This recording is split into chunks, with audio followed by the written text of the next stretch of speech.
let's finish up with our winners and losers of the week.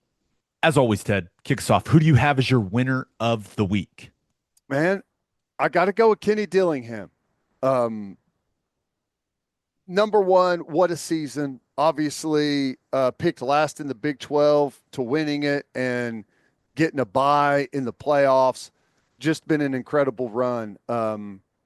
But I think, how he's handling the transfer portal for his guys are it's awesome, and it's kind of unique, because playoff teams are not immune to guys jumping in the transfer portal. And Arizona State, Kenny Dillingham had some guys come to him and say, "Hey, I'm going to jump in the portal, but I'm going to wait until we play out the playoff and all that stuff." And Kenny's like, "No, if you want to get in the portal, you need to get in now. Like you have to get in now for the evaluation. You can't be late in order to get to the places maybe that you want to go. I want you to get in now, and I'll help everything. I'll help you the best way possible. Now, you could still play with us. You get in the transfer portal, you go through all that you need to, but we still want you on board to play." And that's not the typical process for guys to say, "No, no, no, you go ahead and jump in now. I understand. I've got your back. You're still able to play here. Do not worry about that. You need to get in right away." I thought that was a great way of handling it. Is Kenny Dillingham becoming a star right before our eyes? It feels that way. It does. And if you're at Arizona State, in the administration, and you see this, you're like, yeah, that's how it should be handled. This is awesome. Damn it. This is going to continue to cost us more and more money, because he is going to be on any big job that opens up. And I don't know, maybe Arizona State is the dream job for him, and that's where he wants to stay forever. And that may be the case. And you've talked about how good that place can be, the potential there. But every big job that opens up, he's going to be in the running for it. I think Kenny Dillingham, I think you're absolutely right. But I think there's also the old, hey, don't screw up happy Yeah. situation for Dillingham there. Like, clearly, he enjoys that job. It's his alma mater. He's got it rolling. Now he's got to go find another Scattaboo. Like, you Right. have to, it ends up being about, talent and winning games, but it does seem like he's got a good thing going there. He's had some just fantastic press conference moments this year. Press conference moments, sideline moments, all of it. All of it. It has been I Well, mean, you want to talk about a content machine. Arizona State's been a content machine. even the stuff he said about having to keep his good players. He's fully aware that people are going to come after his best guys. Yep. And he acknowledged how tough of a decision that's going to be for some of the guys. Like, hey, do you want to stay here and keep being a part of what we're doing, or do you want 200, 300,000 more dollars? And he acknowledged, like, that's a really tough decision, And which it is. it even said to the fans, "Get the checkbook out. All right. We're gonna have to pay these guys. It's just they deserve it, and that's what we're gonna have to do." I I think I'm going to be rooting for Arizona State to win it all. I don't think they can. It's the easiest team to cheer for in the whole playoff, I, easily. I think the Dillon Gabriel piece of things is going to have a lot of OU fans rooting for Oregon. Maybe. Like a, a conflicted, like it's going to be a painful route for Oregon. But yes, I'm with you. I think that will happen for some OU fans. But yeah, I feel like Arizona State, out of all of these teams that are in the field, I feel like Arizona State, maybe Boise's the easiest one to root for, but I feel like Arizona State is the most likable and easy to root for team in the entire field. So maybe is that who we're going to root for? The Sun Devils? I'm rooting for the Sun Devils. I'm rooting for all the underdogs, man. I think the matchups are all interesting. Um, it's easy to say, and everyone did, and myself included, say, well, look at the path Penn State has. I don't know necessarily how great of a path it is. Like the teams that they play offer up some great challenges, and it's the same thing for Texas. Right? It's like, oh, look at Texas's run to it. I don't know that anyone wants to play Arizona State right now.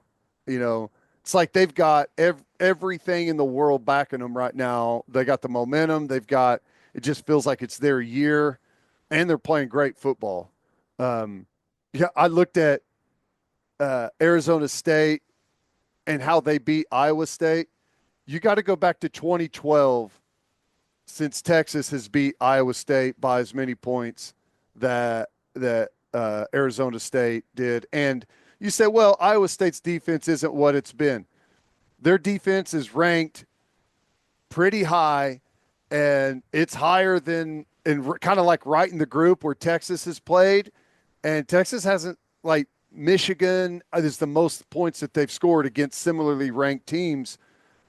Georgia, like some of those schools, they haven't put up a lot of points. Texas' offense is not just piling yards and points up right now. But I don't know. We could talk about that all day. But I love what Kenny Dillingham's doing. Hard not to. Who do you have as your loser of the week? Maybe the ACC, and it's because it's starting to look like Bill Belichick may get that North Carolina job. And when I first heard Bill Belichick was in for the North Carolina job, I just kind of laughed it off. But the more I've learned about his approach and his plan, and the fact that he handed North Carolina a 400-page organizational manual as to how he would set up the program, I'm starting to think like maybe he's got something here. And he has said that he's bringing the NFL model, and he is going to approach, if he gets the job, he is going to approach North Carolina as a pathway to the pros, almost as a air quotes minor league organization. He's going to bring in pro style offenses that you will run in the NFL, pro style coaching techniques. Everything that he does is going to be totally centered on preparing these players to go have success in the NFL. And that's going to be, I mean, say what you want, when a guy's got the Super Bowl rings that Belichick does and has the connections in the NFL that he does and the scouting prowess. Now, Belichick was one of the few guys in the NFL that had control over the scouting department as well. And he has a unique expertise. And to take that to the college level, I mean, it's kind of like the Saban effect at Alabama on getting to the NFL, right? Guys were way more willing to wait on the roster and develop for that higher draft grade from being a Saban player. And I'm starting to think that that could be something at North Carolina. North Carolina's in a good spot for recruiting. There's athletes in that area. And, I think it could end up being, depending on what their NIL fund looks like, and I imagine it's going to grow if Belichick shows up. But I could see a lot of guys saying, I want to go there for my last year or 2 years to get prepared to go to the NFL. I'm fascinated by it. I think it's absolutely hilarious that some people are like, should North Carolina do this? What is he, 72?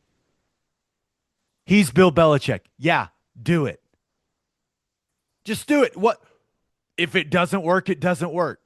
But you have the opportunity to have Bill Belichick as your head coach, and your North Carolina football, which is not, let's be real, it's not some tradition rich program. Right. You absolutely do it, and you don't think twice about it. That's right. I It may guess be what an his dad was a coach experiment. there. Is that what I read? His dad was a coach there, and um, so he's got some ties. He coached the best player to ever come out of North Carolina, Lawrence Taylor, who's his linebacker coach for the Giants under Parcells. So, I mean, there's some type of connection to North Carolina. It's supposed to be. I've never been there. It's supposed to be beautiful, though. Beautiful, and there's money around that area in So that alumni base. I I love it. What was it like a 400-page manual? 400-page organizational chart and manual as to how he would set up the program. Now, He's some people would, prepared. yeah, no kidding. Some people would say that, oh, I'm shocked. The guy that is known as like the most prepared head coach of all time is prepared for an interview. I'm shocked. I think some people would say, well, look at how it ended in New England. Like some of his evaluations, some of the guys that they drafted, it was did not go well. Once again, it's Bill Belichick. Just try it and see what happens. Yeah. Uh, I hope he gets it just to see how that goes. But also, I want to see how Belichick loopholes the shit out of the NCAA rule book. And like, there's going to be some nuggets that everyone finds and is like, okay, interesting. And like, he's going to do some things like that that maybe change the game a little bit. I'd be really interested to see what that staff looks like. Yeah. Is Matt Patricia his defensive coordinator? Yeah. Perhaps. I mean, You know, that's what he says. He wants to bring in an NFL offense and an NFL defense. if I was a player, I'd be very, very interested in learning from Bill Belichick. Yeah. And it's, a lot of it is what uh, we said. And, and I talked about like my preference is I would love to see OU go to an NFL, more of an NFL pro style offense and use that as a recruiting tool because a lot of these offenses in college just do not translate to the NFL. And the NFL is left in a position of trying to figure out, well, he's not going to do that in the NFL. So how do we gauge what he's going to do and you know, how do we grade that? How do we evaluate that? And I think that that's a big advantage. So I'm curious to see how that would go if he did it in North Carolina. I've said it before, I'll say it again. You got to get the NIL money right for big time players. That's probably the most important thing now. But as far as a recruiting tool, being able to show a clip of your offense and then putting it side by side to an NFL all pro or pro ball player running the exact same concept and you being able to say that's how we're going to use you is a very powerful thing. Yeah, it's one thing to say like, uh, you know, look at how this tight end makes $25 million a year. Is a little. I mean, I know the NIL thing is interesting, but like when you say like, okay, put it into perspective.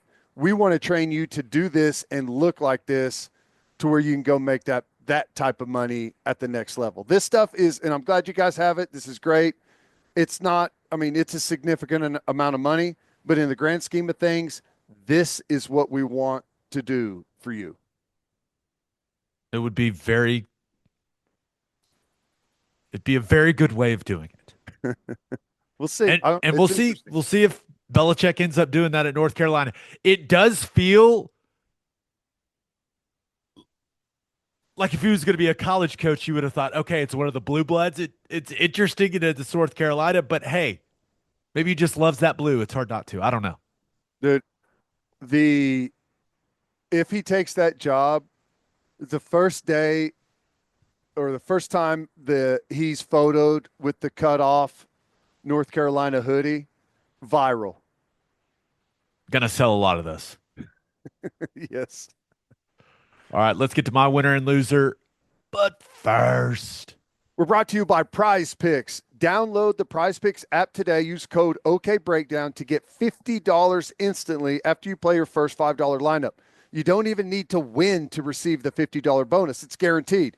With over 10 million members and billions of dollars in awarded winnings, Prize Picks has made daily fantasy sports accessible to all. Make your picks in less than 60 seconds and turn your sports opinions into real money all season long on Prize Picks.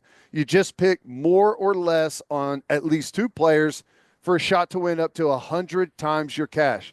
This week, I'm looking at the football board and taking Baker Mayfield more than 254.5 passing yards and Kyler Murray more than 224.5 passing yards. And that's this weekend. Prize Picks puts its members first, so all withdrawals are fast, safe, and secure. When your picks hit, you can get your money in as quick as 15 minutes. Download the Prize Picks app today and use code OKBreakdown to get $50 instantly after you play your first $5 lineup. Prize Picks, run your game. And we are brought to you by Mando. You're looking at a couple Mando men now, ladies and gentlemen.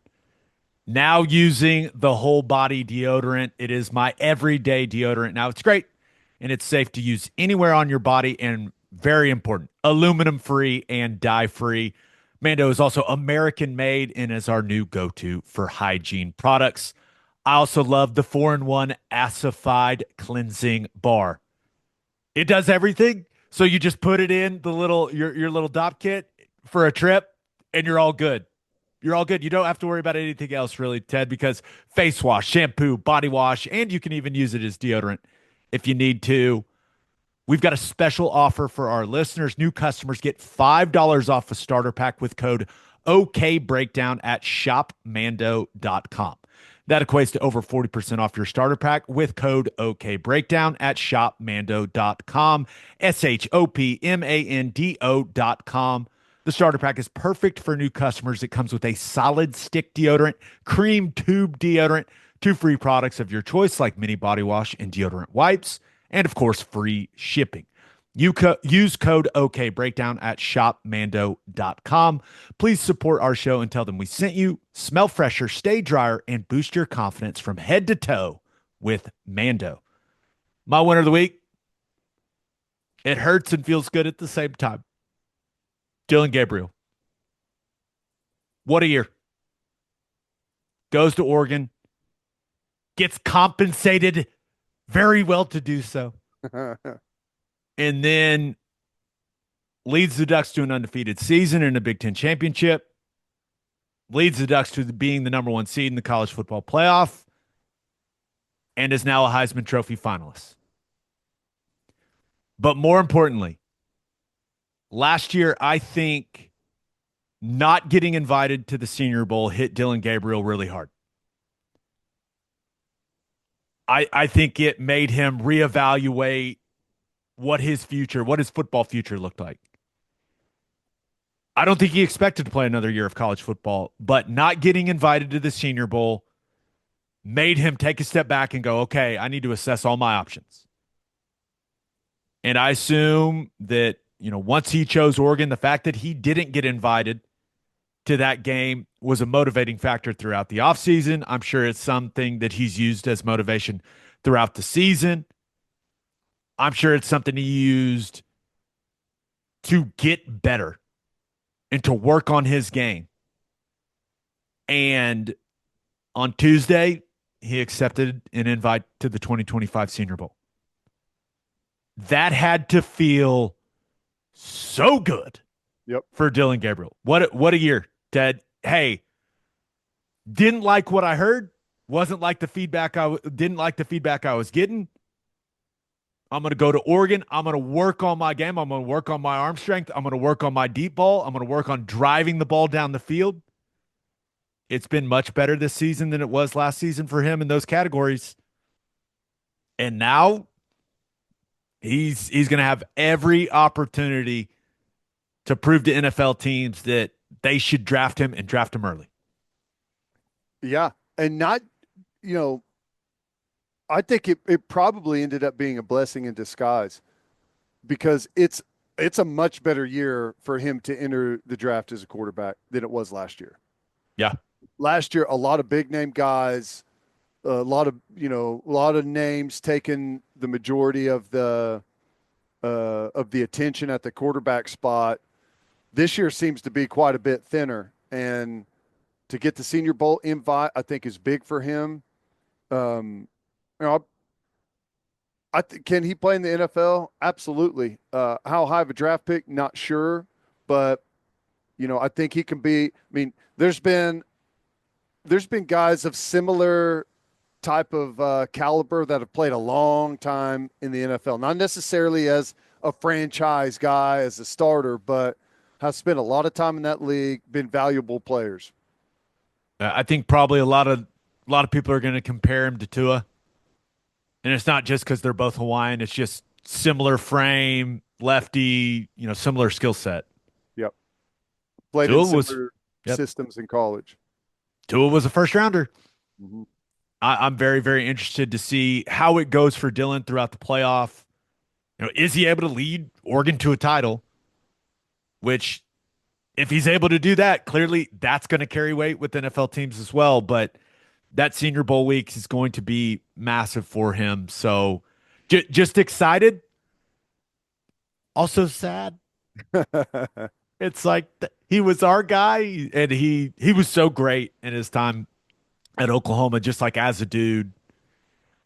But yeah, that's watching him have the success he's had this year has been it's been awesome, but also painful for OU fans. Let's just be real. With how Yep. with how our season went, with how the quarterback situation worked out, it's not been super enjoyable. No, no, but he's a fun player. He's an easy player to root for. So we'll see. I mean, he's got a great chance. I mean, that would be a pretty special story if he were able to cap this year off with the national championship. That'd be wild. Yeah. My loser of the week. The Dallas Mavericks couldn't handle the Oklahoma City Thunder in the NBA Cup quarterfinals, Ted. Let's go. Yep. Thunder win at 118-104. I I was excited for this because there's pressure in this game. And I think that is one thing this NBA Cup has done is it has created a couple of pressure packed games in the regular season. And I wanted to see how the Thunder responded in those games, especially late in those games. And there was a point in the fourth quarter where the Mavs cut it to 10. Maybe they even cut it to 9 at one point. And it was the exact situation I wanted to see the Thunder in. And I know the Thunder didn't have Chet, and I know the Mavs didn't have PJ Washington. Thank goodness. But Yeah, it's amazing what happens when he doesn't hit 7 threes, right? I it is. But the Thunder got in that moment and it was like, okay, how's this gonna go? Or are they gonna finish strong, or are the Mavs gonna complete this comeback and we're all gonna have a mini meltdown? And the Thunder finished strong. They embraced the challenge, when it started feeling like it was getting tight, and they finished the job. And they were the better team on Tuesday night at the Paycom Center, which, by the way, great atmosphere Rocking. for a regular season game. It was great. But I thought that, Shea that dude is a professional scorer. Yep. Scored in so many ways. I continue to be encouraged by some of these games where, he was 5 of 9 from three in this game, but ends up with 39, 8, and 5. I thought you've got great contributions from Case and Wallace, Alex Caruso, his energy and some of the small things he does, just fantastic. Kenrich Williams, some fantastic minutes from him, hit threes. The Thunder shot 53s, Ted. I like it. 20 of 50, you'll take it. You hit 23s in a game with the way that the Thunder play defense, it's going to be really, really hard to beat that team. Yeah. Yeah. Yes, that is man, I love that they hang their hat on the defensive end, and while they got a score like Shea and everyone, I mean, there's plenty of guys that can fill it up on offense, but They're known. I mean, that's how they're viewed in the NBA as a defensively led team. I love that. And you think back to the playoff series last year, Thunder just got pounded on the glass by the Mavericks. And the hope was that Hartenstein would be able to remedy that. And would you look at that? The Thunder win the rebounding battle and 17 offensive rebounds for the Thunder. Woo. It was very, very refreshing to watch. And once again, I don't care that documented Thunder killer PJ Washington wasn't playing. We didn't have Chet, even though you'll love this. Chet was there. He's got the biggest crutches you've ever seen. And he was sitting behind the scorer's table, and Sam Presti was behind him, and Chet was standing up a bunch, and Sam Presti's like trying to watch the game, like leaning around him. Like it was so funny to witness. Does he dress better than Hartenstein did whenever he was in street clothes? Yeah, Chet's just a sweatsuit guy. Keeps it simple. Smart. Keeps it simple. But the only thing you look at from this game, you go, okay, it's unlikely that Luka, you know, has that type of offensive performance again. But he was really passive early in the game, and I think it had a lot to do with how aggressive and how much ball pressure the Thunder, like they did a really good job against him. I don't like that he looks like he's in shape. Or maybe it's a good thing. I don't know. But he's noticeably trimmer. I saw like a Twitter post that had like a bunch like his pic like a yearly picture of what he's looked like since he entered the NBA to where he was last year. So I think it's probably for him a good thing. Yeah. He looks better. He's still I think he's the best passer I've ever seen. Watching him pass in person, you're just like, how does he like just flicks his wrist and it goes all the way across the court, like into the corner, and it's as accurate as can be. You're just like, how does he do that? He is fantastic to watch in person if you just don't pay attention to him complaining. Which Yeah. I'll even say even the complaining was turned down. Tone down a little bit, huh? Yeah, so a little trimmer, less complaining. I don't like it. Don't like it one bit. I want the old Luca back. But big win for the Thunder. They will get the winner. The Rockets and Warriors play tonight. Thunder will play the winner of that game on Saturday in the NBA Cup semifinals in Vegas. Watch party? Sure. It's a big one, man. Come on. Yeah. I thought about going. I was like, could I sneak out there? And no.